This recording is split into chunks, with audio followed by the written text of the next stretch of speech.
जब यह लड़की चेकअप करवाने अस्पताल जाती है तो वहां उसे पता चलता है कि उसके बॉयफ्रेंड ने पिछले ही महीने किसी और लड़की के साथ गुपचुप शादी कर ली है। लड़की तुरंत अपने बॉयफ्रेंड को फोन मिलाती है। बॉयफ्रेंड बिना किसी पछतावे के सफाई देता है। हाँ, मैंने शादी की है, पर मेरी मजबूरी थी। उसकी बहन समय से पहले गुजर गई, वह अकेली अपनी बेटी को संभाल रही है। स्कूल एडमिशन और घर के कागजातों के लिए किसी पुरुष के नाम की जरूरत थी। उसने मेरे लिए 8 साल इंतजार किया है, तो क्या मैं उन्हें बेसहारा छोड़ देता? जब उसकी बेटी थोड़ी बड़ी हो जाएगी मैं उससे तलाक ले लूंगा। यह सुनकर लड़की का दिल टूट जाता है और वह बिना कुछ कहे फोन काट देती है। लड़की कोई रोना धोना नहीं मचाती। वह तुरंत अपने असिस्टेंट को फोन करती है और आदेश देती है बॉयफ्रेंड की कंपनी में बॉयफ्रेंड के सारे राइट्स सस्पेंड कर दिए जाएं। उसके ऑफिस का एक्सेस कार्ड और लग्जरी अपार्टमेंट का यूसेज राइट तुरंत छीन लिया जाए। लड़की वास्तव में बहुत बड़े खानदान की इकलौती वारिस थी। उसने अपनी असली पहचान छुपाकर 8 सालों तक अपने बॉयफ्रेंड का साथ दिया। उसके विदेशी कर्जे चुकाए इन्वेस्टर्स ढूंढे और जिस कंपनी गाड़ी का वह इस्तेमाल कर रहा था वह सब लड़की का ही दिया हुआ था। दोपहर में बॉयफ्रेंड अपनी नई पत्नी और उसकी बेटी को लेकर लड़की के ऑफिस के बाहर पहुंचता है।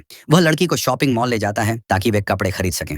मॉल में एक सेल्स गर्ल लड़की का क्लास और पर्सनैलिटी देखकर उसे शहर की सबसे महंगी limited edition black dress trial के लिए देती है। जब लड़की वह ड्रेस पहनकर बाहर निकलती है तो सब उसकी खूबसूरती देखकर हैरान रह जाते हैं। तभी दूसरी औरत चाल चलती है और अपनी बेटी की बारबी डॉल चुपके से लड़की के पैरों के पास फेंक देती है। लड़की का पैर डॉल पर पड़ता है और वह जमीन पर गिर जाती है। उसके घुटने से खून निकलने लगता है। दूसरी औरत तुरंत झूठी हमदर्दी दिखाते हुए कहती है, अरे बच्चे से गलती से खिलौना छूट गया, आप छोटे बच्चे से क्या बहस करेंगी? बॉयफ्रेंड भी अपनी चोटिल प्रेमिका को संभालने के बजाय उसी पर चिल्लाने लगता है, बच्चे ने जानबूझकर थोड़े ही किया है, तुम इतना सड़ा हुआ मुंह क्यों बना रही हो? बॉयफ्रेंड और वह औरत लड़की को घायल हालत में वहीं छोड़कर चले जाते हैं। थोड़ी देर बाद मंगेतर का मैसेज आता है, या तो हमसे माफी मांगो वरना बिल खुद भरो और पुलिस के हाथों बेइज्जत हो जाओ। शॉपिंग मॉल के बाकी लोग लड़की पर हंसने लगते हैं कि पैसे नहीं हैं और बड़ी बड़ी बातें कर रही थी। लड़की की आंखों में आंसू आ जाते हैं और उसे याद आता है कि उसके दादाजी ने सही कहा था कि उस लड़के पर भरोसा मत करो। लेकिन लड़की तुरंत खुद को संभालती है। वह शांति से सेल्स गर्ल से कहती, अपनी मैनेजर बुलाओ और कहो कि शेन वॉन आई है। 1 मिनट के अंदर स्टोर मैनेजर दौड़ती हुई आती है